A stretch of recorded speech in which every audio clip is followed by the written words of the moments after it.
C'est ça, c'est faut négocier un petit peu quand tu trades des brainrot. J'espère juste pas qu'il va m'arnaquer, qu'il va me voler mon brainrot. Parce qu'en plus là les gars, faut savoir que le serveur lui appartient. Donc s'il vole mon brainrot, il peut aussi me bloquer et je suis exclu. Donc vraiment c'est très dangereux. Le mieux c'est si vous pouvez d'abord prendre son brainrot et ensuite l'inverse. Mais bon, parfois en général les gens ils le prennent au même temps. Ok, et je vais essayer. Est-ce que je peux prendre celui-là?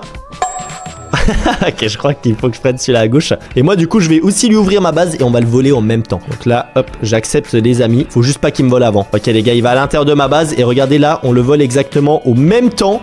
Et on fait le trade. Comme ça, là, il peut pas me bloquer, sinon il perd son brainrot. Oui, il a pas pris les miens encore. En vrai, je pourrais déconnecter. Mais les gars, en plus, c'est un abonné et tout. Donc je vais pas le faire, les gars. Je vais pas l'arnaquer. Voici mon brainrot Bunnyman. Alors, je suis en train de penser, est-ce que je me suis fait arnaquer ou pas? Parce que, ok, son brainrot fait plus d'argent.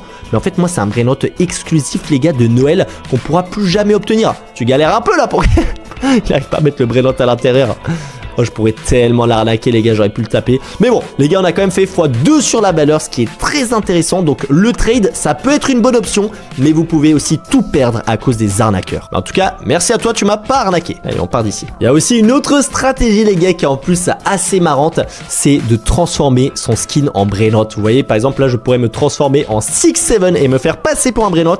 Mais aujourd'hui, j'ai dit 0 Robux sans argent, et ça, malheureusement, il en faut pas beaucoup, honnêtement, des Robux. Donc, ça peut être une stratégie si vous en avez un petit peu de côté, mais si vous êtes vraiment à 0, c'est pas possible et c'est mon cas aujourd'hui. Ok les gars, je suis en train de rejoindre un nouveau serveur privé et cette fois-ci, c'est pas pour du trade, ça va être un petit peu différent. Regardez, il y a un autre joueur juste ici qui a des très beaux brainrot et en fait, on va faire ce qu'on appelle un PVP. Chacun va mettre un brainrot à son premier étage. Donc là, moi, je mets la bicycletera chicletera et l'autre joueur va aussi mettre un brainrot à peu près de rareté équivalente et le premier qui arrive à voler l'autre remporte son brainrot.